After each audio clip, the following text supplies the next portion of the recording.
Bonjour à tous, bienvenue dans La Voix est libre, le rendez-vous politique de France 3 Limousin. Dans 8 jours, les élections européennes. Nous serons une nouvelle fois appelés aux urnes. Les électeurs de la circonscription Centre-Auvergne-Limousin devront élire 5 députés européens, ceux qui siègent à Strasbourg. Avec nous pour parler d'Europe ce matin, Pierre Chevalier, bonjour, ancien président de la Fédération nationale bovine, président du groupe viande bovine du COPA-COGECA, c'est le principal lobby de l'agriculture au sein de l'Union. Robert Savy, bonjour. Bonjour. Ancien président de la région, vous avez été vice-président de l'Assemblée des régions d'Europe et présidé la commission agriculture et développement rural au comité des régions de l'Union européenne. Martin Forst, bonjour. Bonjour. Vous êtes directeur international et Europe à la Chambre de commerce et d'industrie du Limousin et vous accompagnez les entreprises de la région sur ce gigantesque marché potentiel. Et Pascal Coucy, bonjour Pascal, bonjour. Journaliste à la rédaction de France 3 Limousin, fin connaisseur des questions européennes et observateur de leur impact dans la région. Alors quel impact justement les politiques européennes ont-elles chez nous? Les décisions de Bruxelles, la région profite-t-elle de l'Europe? Si oui, comment? L'Europe est-elle une chance ou un handicap? On en parle ce matin, mais d'abord avec vous Pascal, pourquoi est-ce important d'aller voter la semaine prochaine et surtout en quoi le résultat de cette élection est important et orientera les politiques européennes à venir?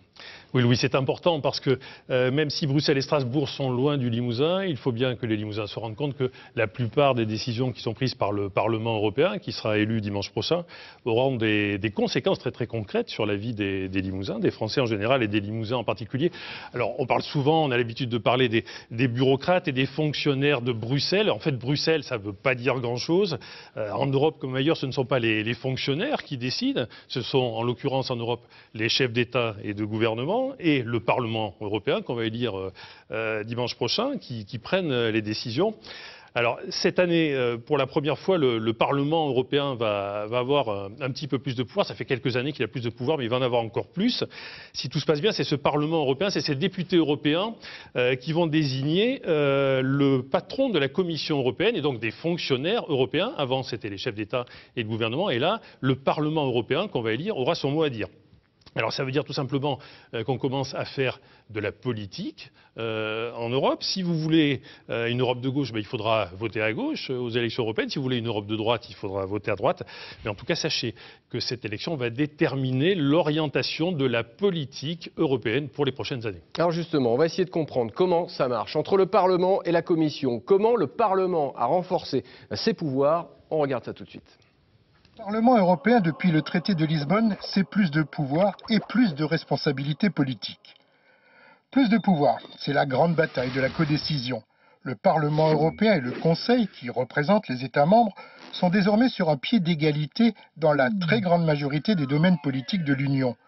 Les textes adoptés par les États et par les eurodéputés doivent en effet être identiques à la virgule près. Et cela concerne désormais, depuis le 1er décembre 2009, également l'agriculture, la pêche, la sécurité énergétique, l'immigration, la justice, la politique régionale. Une avancée très importante qui fait de cette codécision la procédure législative ordinaire.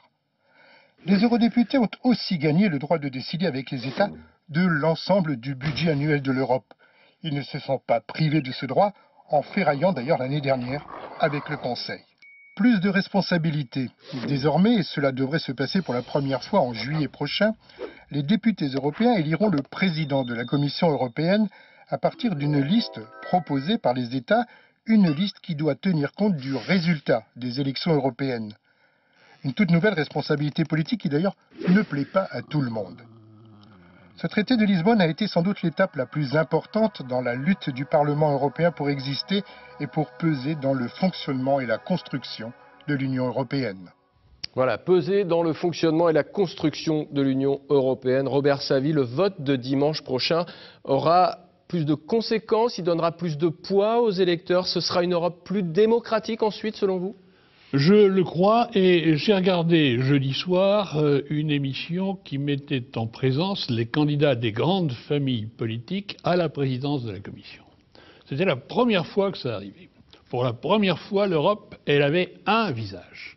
On savait qui allait détenir une partie importante du pouvoir et j'ai trouvé que c'était une étape considérable parce que la Commission joue son rôle fondamental. Mais la Commission, elle est comme on dit simplement quelquefois, technocratique. La dernière fois, on a choisi son président parce que l'Allemagne et la France en voulaient un, mais l'Angleterre n'en voulait pas, et on en a pris un autre qui ne gêne personne. Je crois que ce temps-là est fini, parce que si dans quelques mois, lorsqu'il s'agira de désigner le président de la Commission, les chefs d'État et de gouvernement osaient s'opposer à celui qui aura l'autorité du vote des citoyens de l'Europe, ce serait une crise qu'on n'imagine pas. Ça veut donc dire que dimanche prochain, les citoyens prennent le pouvoir pour faire de l'Europe quelque chose qui a à voir avec leurs attentes et avec ce qu'ils veulent. Et ça me paraît justifier qu'on se déplace pour aller voter. Alors Pierre Chevalier, on va essayer de décliner un petit peu toutes les thématiques qui lient l'Union européenne au Limousin. Vous êtes un responsable agricole, vous avez été responsable régional agricole, mais ce qu'on sait moins, c'est que vous êtes aussi un responsable de toute la filière viande d'un énorme lobby européen qui s'appelle le COPA-COGECA et qui essaye d'influencer et de surveiller les décisions de l'Union européenne en matière agricole. Il y a une nouveauté pour les agriculteurs de la région à partir de cette année, c'est la nouvelle PAC, la nouvelle politique agricole commune qui rentre en vigueur cette année. Est-ce qu'elle est de bon augure? Est-ce que les orientations, est-ce que les priorités de cette nouvelle PAC sont plutôt bonnes pour les agriculteurs du Limousin? La politique agricole européenne a été la politique qui a créé un peu l'Europe en quelque part. Ça a été la première orientation économique importante en Europe. Et grâce à la détermination des grands États membres, nous avons pu arrêter la politique libérale agricole qui était conduite par Madame Fischer-Boel. Et le nouveau commissaire, donc aujourd'hui, a conduit une politique européenne prenant en compte l'aménagement des territoires, l'économie rurale et une agriculture spécifique à l'Europe. À l'inverse, on dit parfois aussi que du coup, l'agriculture, l'élevage limousin est subventionné sous perfusion de l'Europe, qu'un jeune aujourd'hui ne peut pas s'installer s'il n'a pas les aides européennes. Est-ce que notre agriculture n'est pas trop dépendante? Où nous allons vers une agriculture mondiale et un élevage mondial dans le cadre de la viande bovine, et nous créons, comme aux États-Unis, au Canada, au Brésil, en Argentine, en Australie, des filotes de 100 000 têtes, où on n'aura plus du tout la même politique agricole de l'élevage telle que nous l'avons voulu en Europe, avec une traçabilité, une identification, une sécurité sanitaire qui est la seule au monde de cette qualité, des industries qui apportent pour le consommateur une totale transparence, prenant par là même en compte ce que les Européens souhaitent, et les Européens, l'ensemble de nos 500 millions de consommateurs, souhaitent que nous prenions en compte le bien-être animal et les préoccupations environnementales. Alors si nous voulons nous situer dans un contexte économique mondial, sans soutien, eh bien nous faisons la politique agricole qui se situe dans les grands continents. Pascal. Pierre Chevalier, pour revenir sur ma question initiale, les grandes priorités de cette PAC, de cette nouvelle PAC, à savoir aider les petites exploitations, aider, privilégier l'élevage, aider les régions rurales comme la nôtre, est-ce qu'elles vont dans le sens de l'agriculture limousine? Pendant longtemps, les agriculteurs limousins se sont plaints de la PAC. Est-ce que cette fois-ci, ils sont plutôt gâtés? Une agriculture à taille humaine. À taille humaine, voilà. Tout d'abord, nous avons préservé le budget agricole européen. Et c'était pas gagné. Il y a 2 ans, c'était perdu.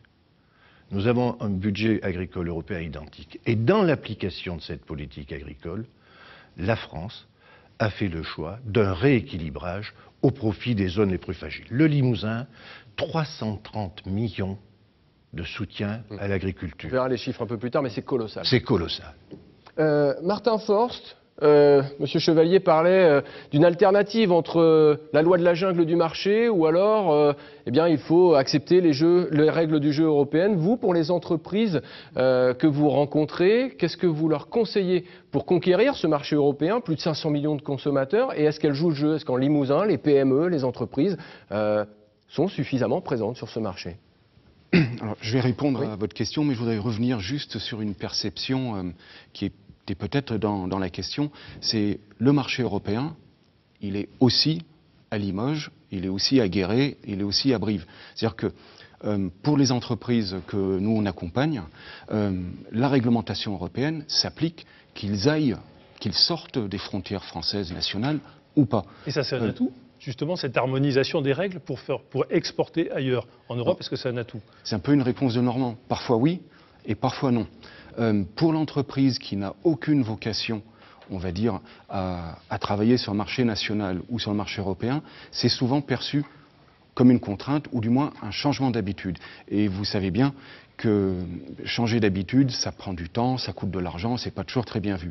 Par contre, pour toutes les entreprises qui ont une vocation à travailler au niveau national, au niveau européen ou au-delà, l'harmonisation de la réglementation technique sur le marché européen a sans doute été une simplification importante. Alors, les entreprises locales savent saisir cette chance?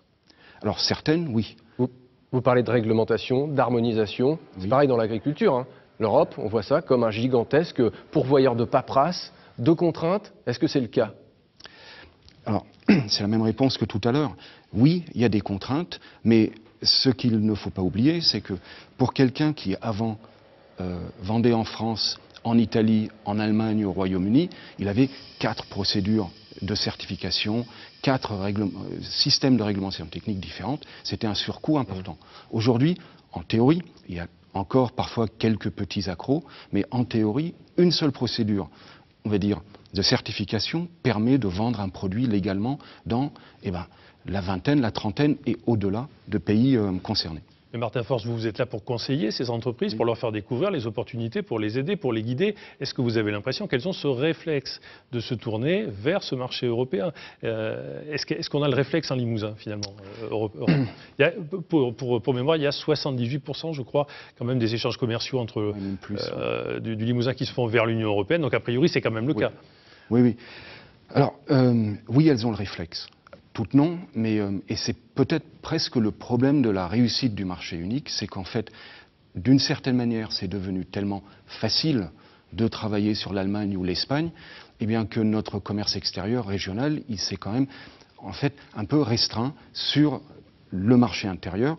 Et en fait, paradoxalement, on est en train de dire aux entreprises les plus performantes aujourd'hui, c'est certes, vous avez un marché intérieur de 500 millions de consommateurs, c'est très bien de travailler dessus, mais allez voir ailleurs, parce que ces marchés sont saturés, ces marchés sont très compétitifs, ces marchés ont pour la plupart des taux de croissance faibles, et que les opportunités, elles sont peut-être aussi à faire, en construisant sur la base européenne, les opportunités sont peut-être à chercher en Afrique du Nord, en Asie centrale, aux États-Unis. Robert Savy, vous avez vu comment ça fonctionnait la mécanique entre une région comme le Limousin et Bruxelles? Le Limousin est présent à Bruxelles, hein. Il y a des représentants quotidiennement qui se tiennent à l'affût. Est-ce que ça fonctionne bien? J'aimerais dire un mot sur la paperasse, la bureaucratie. Oui. Il se trouve que dans une vie antérieure, j'ai eu à travailler avec la bureaucratie nationale et la bureaucratie communautaire.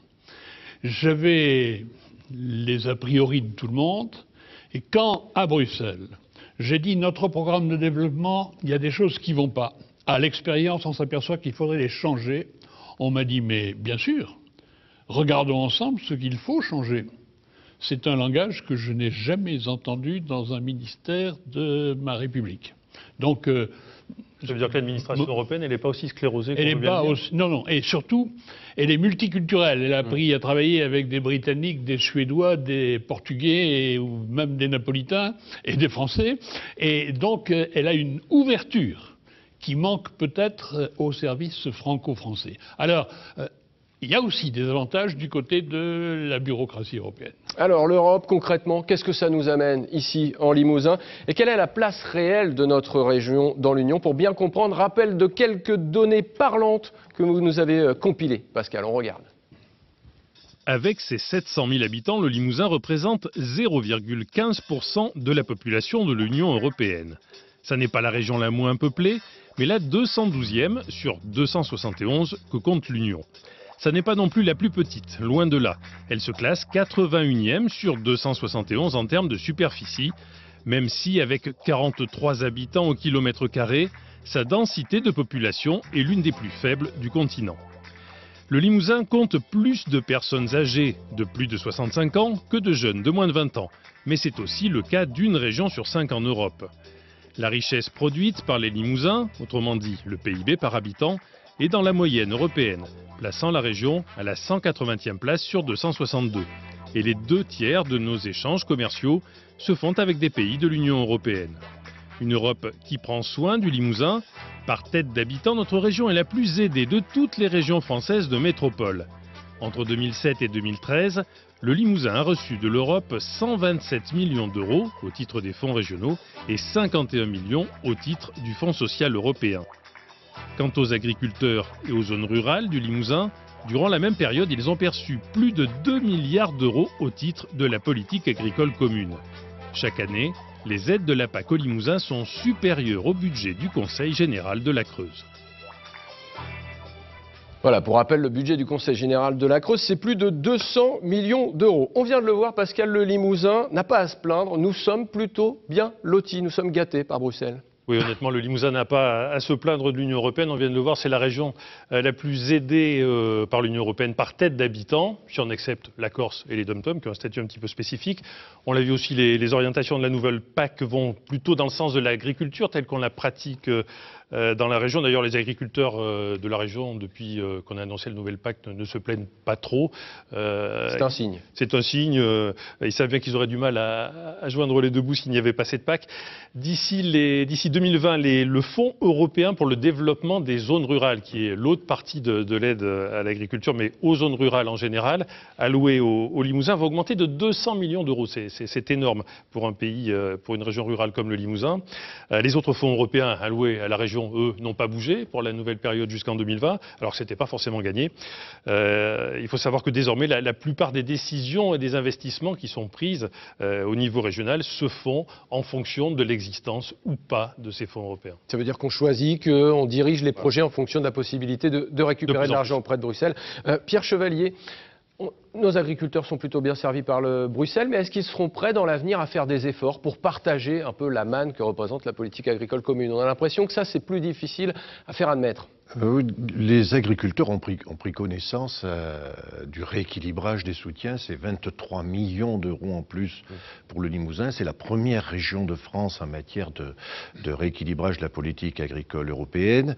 Leur préoccupation aujourd'hui, c'est l'incompréhension des directives communautaires qui leur compliquent la gestion administrative de leur exploitation au quotidien. Et c'est un peu là-dessus qu'il y a la nécessité d'avoir une simplification communautaire.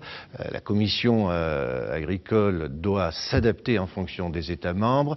Il ne faut pas, comme le disait le président Savy, que l'administration française accentue encore ses lourdeurs administratives.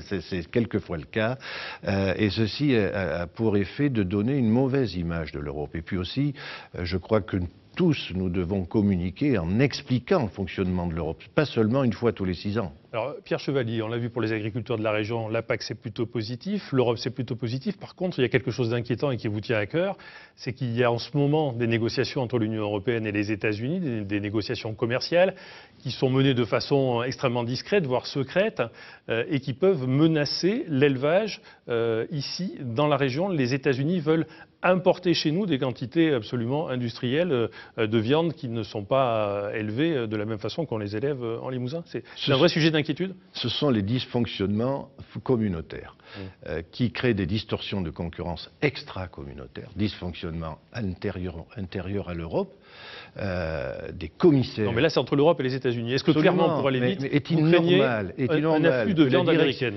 Est-il normal que la Direction générale du commerce négocie en catimini 53 000 tonnes d'importation de viande bovine en provenance du Canada, 250 000 tonnes en provenance des États-Unis et une préfiguration dans le Mercosur, le Brésil, qui pourrait se situer... Est-ce que c'est une menace pour les éleveurs du Limousin? Ah, c'est extrêmement préoccupant. C'est extrêmement préoccupant. Les négociations en cours porteront entre 300 000 et 600 000 Ça veut dire qu'aujourd'hui, quotidiennement, enfin régulièrement, vous allez faire du lobbying auprès des commissaires européens en leur disant « Nous, en France, nos éleveurs ne laisseront pas passer une telle mesure ». À la Direction générale du commerce, auprès du directeur, auprès du commissaire, je vais là-bas en disant « Vous allez déstabiliser la production de viande bovine ». Et qu'est-ce qu'on vous répond? On répond Ainsi va le monde, ou alors, oui, on vous entend. Nous sommes obligés de conduire ces négociations internationales au profit de produits industriels, de produits manufacturés, au profit d'Airbus ou autres. Et en fait, dans l'état actuel des négociations, je n'ai aucune connaissance des contreparties qui pourraient être données à ces continents sur les produits industriels ou manufacturés. Robert Savy. Oui, j'aimerais dire un mot là-dessus parce que je crois que le président Chevalier a raison. Il faut que le monde agricole se défende dans cette situation. Mais le problème me paraît plus global. Aujourd'hui, il ne s'agit plus de faire vivre les pays d'Europe en paix entre eux. Il s'agit de situer l'Europe dans un monde où de grandes unités sont en train de se constituer, déjà installés les États-Unis, ou en train de venir, c'est le Brésil, c'est la Chine, c'est l'Inde, ainsi de suite. Et il faut que l'Europe soit capable de parler aussi fort que les autres. C'est pour ce qui est de parler fort, justement, sur cette question des négociations commerciales. Au final, c'est le Parlement européen qui pourra dire oui ou non. Ah, bien sûr. Alors ça veut dire que quand on va voter dimanche, il y aura des conséquences et qu'on pourra refuser. Les députés européens qu'on va élire dimanche pourront refuser cette menace. Il faudra que les États donnent leur accord. Et il faudra que le Parlement donne son accord. Mais ce que j'attends, moi, c'est que dans ce monde où il y a de très grandes puissances, l'Europe elle-même devienne une puissance. Ce qui veut dire qu'il faut qu'elle se dote probablement d'un budget plus important, probablement d'une diplomatie, peut-être d'une défense, qu'elle existe dans le monde comme il est. Alors qu'aujourd'hui, on en est réduit à défendre des petits morceaux de notre situation. Et moi, le modèle social européen, j'y tiens. Parce que c'est quand même le meilleur dans l'univers d'aujourd'hui. Justement, puisqu'on parle de modèle social, Martin Forst, pour les entreprises, il n'y a pas que des aides directes aux entreprises, il y a ce qu'on appelle aussi le Fonds social européen. Est-ce que c'est aussi quelque chose d'important pour les entreprises et pour leurs salariés, pour leur formation, pour leur adaptation et pour les aider à garder ou à retrouver un emploi? Est-ce qu'il y a un aspect social dès aujourd'hui en Europe? Alors c'est relativement nouveau, hein. Le Fonds social européen était surtout, on va dire, destiné à des organismes de formation, à des associations, on va dire des collectivités. Depuis la crise de 2008, certaines entreprises ont utilisé les dispositifs du Fonds social européen pour former ou requalifier leur personnel. Alors les Allemands l'ont énormément fait. Les Français moins, c'est peut-être moins dans la tradition de l'entreprise française que de faire, on va dire, de la gestion prévisionnelle des ressources humaines.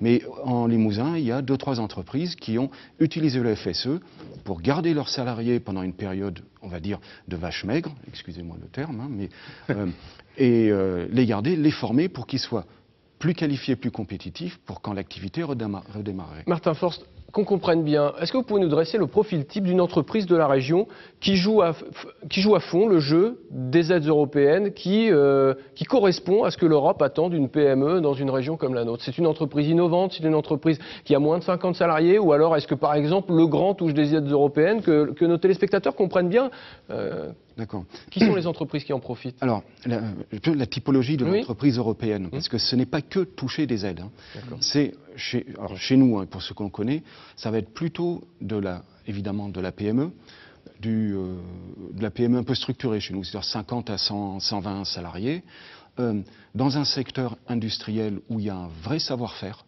quelque chose qui est pas trop facile à délocaliser. Ou lorsqu'il y a un marquage territorial fort, une entreprise structurée, parce qu'il ne faut pas que des gens à la production pour intégrer, on va dire, les éléments européens.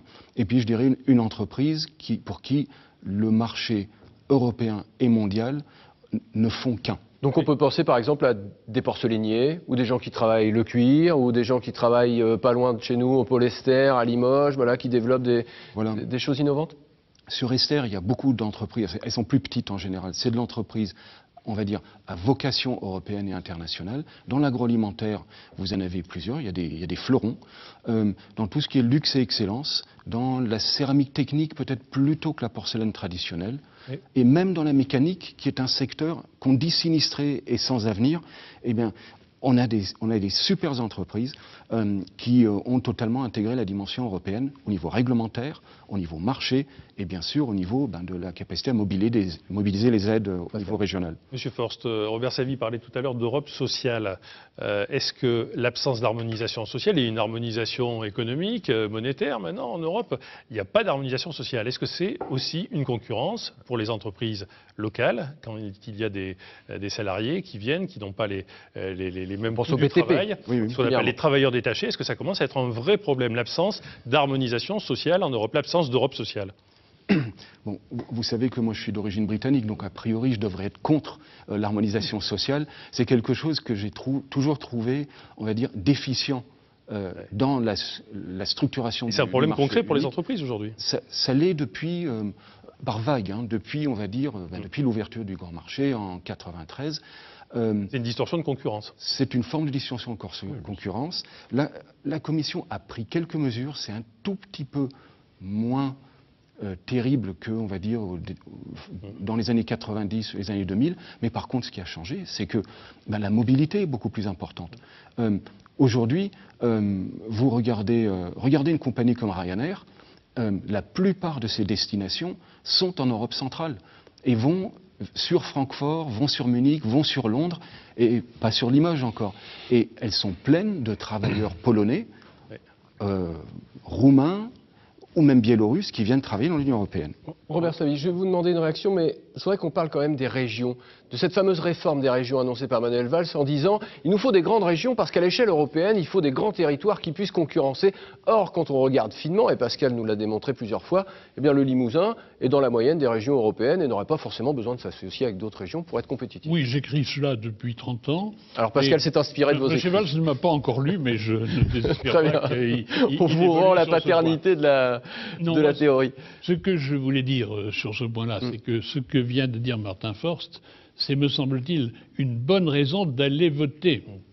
Parce qu'il y a plusieurs politiques européennes possibles, selon les majorités politiques. Ça se passe en Europe comme dans tous les États qui constituent l'Europe. Or, aujourd'hui, il faut savoir, par exemple, que 80% de la main-d'œuvre employée dans les abattoirs allemands fonctionne sur des tarifs d'Europe de l'Est. Donc plus d'Europe sociale, ça sera un des enjeux de cette élection. À Clermont-Ferrand, on a rénové le centre-ville avec des gens qui travaillaient sur le régime social d'autres pays. Alors cela, il suffit d'une volonté politique pour y On a bien compris. Plus et la volonté politique, ça s'exprime dans les votes. Un mot sur les grandes régions. C'est une bonne réforme. Ça nous rendra meilleurs en Europe? Alors, il faudrait un long débat. On a moins d'une minute. Non, simplement, si c'est une habileté politicienne, j'ai pas d'opinion. Si c'est une réforme de fond et sérieuse, on la fait pas en 6 mois. Il faut réfléchir et se donner le temps de voir ce que seront les conséquences de ce qu'on modifiera. On arrive au terme de cette édition. Selon un sondage, 6 Français sur 10 disent qu'ils n'iront pas voter dimanche prochain. On va vous demander un mot de conclusion très rapide, une proposition concrète pour une Europe plus efficace, peut-être en tout cas mieux perçue par les électeurs. On commence avec vous, Pierre Chevalier. Plus de pouvoir aux élus du peuple, moins de pouvoir aux fonctionnaires européens, suppression des distorsions de concurrence intracommunautaires, qu'elles soient économiques, sociales ou sanitaires, une Europe qui se tourne vers l'avenir. En tous les cas, il faut voter. Il est impensable que 500 millions d'électeurs en Europe ne soient pas positionnés ensemble sur le marché mondial, sur l'économie mondiale. Martin Forst. Eh bien, tout d'abord, répondre à la question sur les régions, c'est pas la taille de la région qui fait sa force, ce sont ses compétences et ses moyens. Parmi les plus petites régions en Europe, il y a des régions allemandes et elles ne sont pas à la rue. Pour le vote, je crois qu'on l'a dit en début, le Parlement européen, c'est la seule instance élue de l'Europe. Ne pas aller voter, ce serait quand même, enfin, me semble-t-il, une aberration. Et si on veut peser, c'est en élisant ces élus. Robert Savy, un mot. Dans l'avenir, il y aura ou plus de concurrence, et elle se fera sur le social, sur l'environnemental et sur le fiscal. Ou alors il y aura davantage de solidarité, Si on veut qu'il y ait plus de solidarité, il faut donner au Parlement européen davantage de pouvoir et aller voter dimanche prochain. Merci, messieurs. Merci, Pascal, d'avoir participé à cette édition. On le rappelle, le scrutin se déroule dimanche prochain. Ne manquez pas notre grand débat mardi soir, le 20 mai, 22h30, avec les principales têtes de liste sur la grande circonscription Centre-Auvergne-Limousin. Et puis, plus d'informations sur notre site internet limousin.france3.fr. Un dossier complet et détaillé préparé par vous, Pascal Coucy. La semaine prochaine, on laisse un peu de côté la politique. Dans La Voix est libre, il sera question de rugby avec Anaïque Demars et ses invités. Dans un instant, votre journal régional avec Jérôme Pipro. Excellent week-end sur France 3. À bientôt.